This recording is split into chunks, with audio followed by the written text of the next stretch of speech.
And I never considered the possibility that maybe my body was just fine the way it was.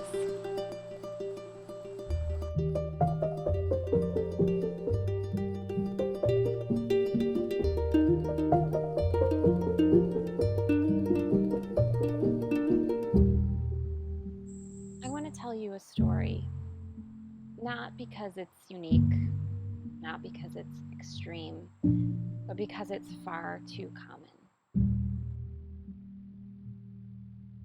Hi, I'm Joanna.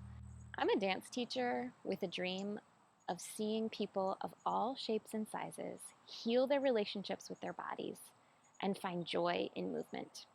So here's my story of how I began to hate my body and believe that I was less valuable than others because of it. My story is not that bad. And yet, these thoughts have affected me every single day of my life and have truly kept me from living fully and joyfully. And I want to share this story because you probably have one like it. And yours may be a lot worse than mine. And you may live in a body that has been much more discriminated against than mine. So I just want to say that I acknowledge that. I am not telling this story so that you will feel sorry for me.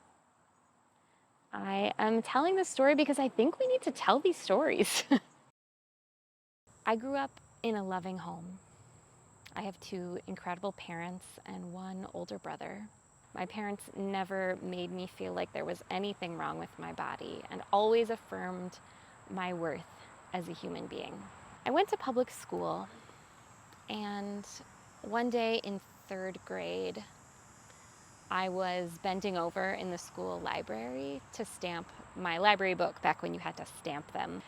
And a classmate saw me hinging at the hips and said, "Big butt Joanna." Was it a big deal? Not really. Kids say things like this all the time. But it stuck with me. And it made me feel like there was something wrong with me. And the nickname, unfortunately, stuck through the rest of that year and the next and the next. I was also criticized for my dirty dishwater blonde hair, for my feet that wanted to dance down the hallway, whether I told them to or not. I was criticized for sitting up straight, so I started to slouch. I made sure to tuck my butt under whenever I bent over, and I tried to become invisible so that no one would notice me in order to say negative things about me. I began dancing when I was 5. Thankfully, I was a part of studios that had a pretty healthy approach to dancers and their bodies, but I still fell into the all too common trap of constant self-criticism. When you spend hours each week wearing skin-tight clothes in front of a mirror, it becomes just natural to look at yourself and compare yourself to others. It's not a far jump from there to connect the size and shape of your body to your worth, both as a human being and as an artist. As I got more and more serious about dance in high school, I started eating less and less in hopes of making my curvy body a little more streamlined, a little more like the ideal dancer's body that I saw in magazines, in photographs. My school lunch portions got smaller and smaller, and I began to savor that hungry feeling that came after eating my minuscule lunch, I would lie in bed at night after a full day of school and hours of dance class and rehearsal, and I would do crunches and glute bridges until my muscles absolutely ached, in hopes that I could just burn off a little layer of fat and prove my worth as a dancer, prove that I could make it, prove that I could fit the picture of what a dancer needed to look like. As I slimmed down, I started to get better parts in performances, which only confirmed for me what I already believed. I had to be thin to be a dancer, thinner than I naturally was. And I never considered the possibility that maybe my body was just fine the way it was. I wanted to succeed in dance more than anything else. So I was going to do everything I could. I went to college to study dance. And like many freshmen, I put on a few pounds. I enjoyed the nightly desserts in the cafeteria because they were there. And I realized as I looked around at my classmates that there was a lot more bodily diversity than what I had pictured dancers to be and what I had experienced dancers to be before then. So I relaxed a little. I was enjoying myself. I was having fun. I was learning new things. I didn't have a scale in my dorm, so I wasn't weighing myself regularly anymore. But one day at a friend's on-campus cottage, I found a scale and I stepped onto it, curious. And the number was a whopping 7 pounds higher than I thought it would be. And I cried. I felt like I had failed. Although I wasn't starving myself anymore, and I was beginning to see that dancers didn't have to be stick thin to succeed, I was still somewhere deep inside hanging my worth as a human being on the size and shape of my body. Fast forward a few years, I met my husband in college. We got married after our junior year, which was a little bit of a crazy thing to do. Then while we were in seminary, we threw all caution to the wind and decided to start our family. A few months later, I was pregnant with our first child. Of course, at your prenatal visits, you are weighed, and my OB told me to limit my weight gain to 25 pounds. But I was hungry. I was growing a baby, and I was eating really good, nourishing food. And I gained way more than 25 pounds. So every time I stepped on the scale, I felt that same feeling of when I stepped on the scale freshman year of college at my friend's cottage, and I felt like a failure. I felt like surely there is something wrong with me, that I can't follow this doctor's advice and keep my weight gain to what she's recommending. And that was really hard. So about 3/4 of the way through my pregnancy, I switched to a midwife so I could have a home birth, which was what I had wanted all along, but had been too afraid to commit to at the beginning. She said she didn't need to weigh me. It was optional. So I said, yeah, please, let's not do that. And it was such a relief to know that I could listen to my body. I could eat what satisfied me and not have to worry about every time the scale inched up and up and up a little more, because I was doing exactly what I was supposed to be doing. But did not weighing myself solve the problem? No, it just helped me to ignore it for a little while. I remember right after giving birth, waddling in the bathroom with my mom there to make sure I didn't fall over. I think I had just taken my first shower after giving birth. And I'm standing in front of the mirror, and my mom is there because after birth, you just don't care who sees what. And I looked at my squishy, stretch marked, soft, curvy body, and I said, whose body is this? And it was kind of a combination of awe and disgust. I loved what my body had done. I had carried, I had grown, I had birthed a human being. But I hated what my body looked like. A couple years later, I had another baby. A few years after that, I had another baby. And a few years after that, I had another baby. And eventually, we had 4 beautiful, complex, creative children.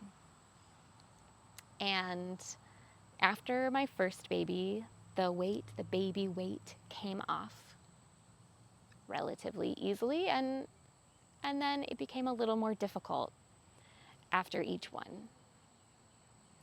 So, like many people who have given birth, I sought out ways to get my body back. Again, feeling like this is what I need to do so I can look good, so I can be accepted by others, so people won't judge me for being lazy or not fit. So first I joined an online fitness membership for moms, and I learned a lot of great things there about postnatal fitness and how to heal your body, when you have separation of the abdominals or pelvic floor weakness, and that was all good. But there was a little bit of an emphasis on weight and on measurements. And I hung on to that tightly. So I just rejoiced every time the scale went down a pound. I would measure my waist regularly, thinking, oh, it's because I'm trying to bring my abdominal muscles back together. But it wasn't really about healing. It was about appearance. And it was about getting back to this picture perfect image, which really I didn't feel like I had ever achieved, but every time I went through this process of having a baby, I think it felt like a fresh start to achieve what I had been hoping for my whole life. Like maybe this time I won't just get back to where I was, but I will be thinner. I will be more fit. I will look more like the images of women that we see, celebrities and models. I will look more like, even though I wasn't dancing a lot at the time, I still had this image of the skinny ballerina that I thought, yeah, maybe I'll still be able to get there somehow. And eventually that wasn't enough, and my sort of hippie, Whole Foods, grass-fed meat diet wasn't enough, so I shunned my unrefined sweeteners and my whole raw milk and my homemade baked goods, and I started following a pretty popular diet program specifically geared towards moms.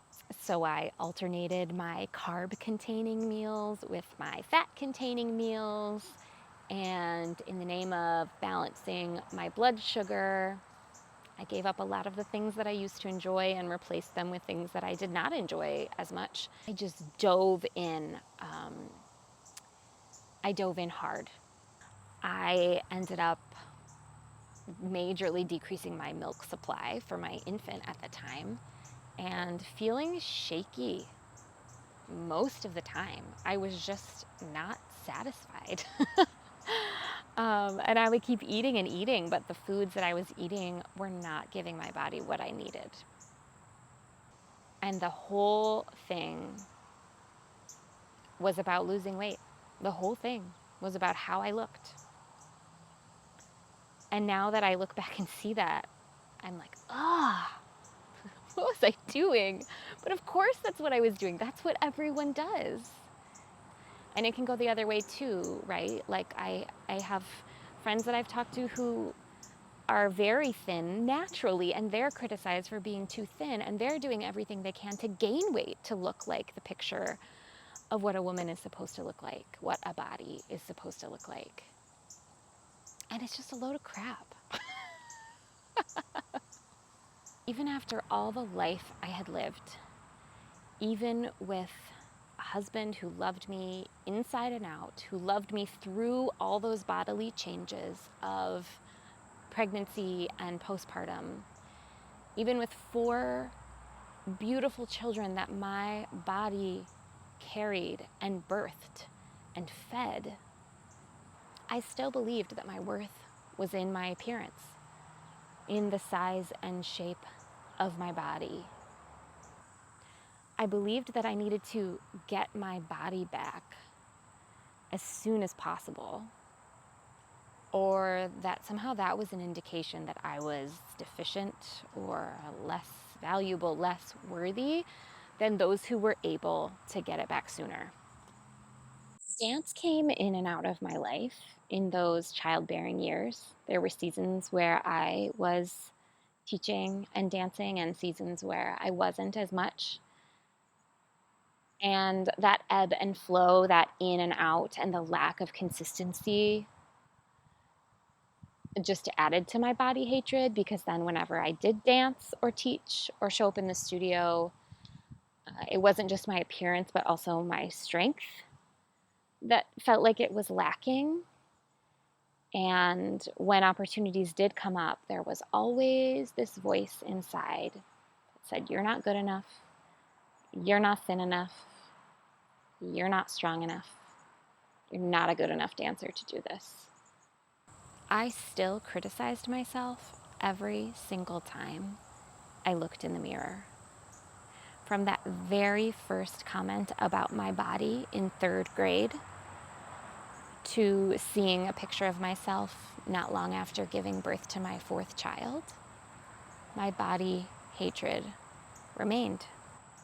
Came and went, but it was always there under the surface, waiting to rear its ugly head. Thankfully, that's not the end of my story. In my next video, I'm going to tell you about how the very worst year of my life finally brought me to a point of seeing how much I hated my body and realizing that it didn't have to be that way.